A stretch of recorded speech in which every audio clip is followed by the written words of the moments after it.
नमस्कार मित्रांनो, तर मी दुबईमध्ये राहतो. तर मित्रांनो, घरी आलो, आंघोळी केली, पटकन आंघोळी करून फ्रेश झालो. बघतोय तर जेवायला बसले सर्व. आणि नंतर लक्षात आलं की आज उपवास आहे माझा.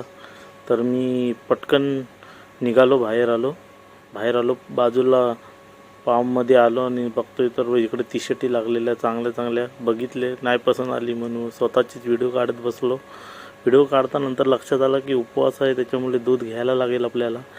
पूर्ण मार्केट फिरता फिरता दूध मिळाला, दूध घेतला आणि नंतर बोललो थोडा बघतोय तर बिस्किटांची लाईन लागलेली वरती एकावर एक. तेवढ्यात आलो वेपरच्या ठिकाणी, वेपर घेतला आणि नंतर आलो बिल बनवला तर झाला बिल ₹4.25 आणि लवकर बिल पे केला आणि आपलं ही वस्तू घेतली आणि बाहेर आलो तर मित्रांनो इकडे शिवम मिळाला. शिवमची टाटा बाय बाय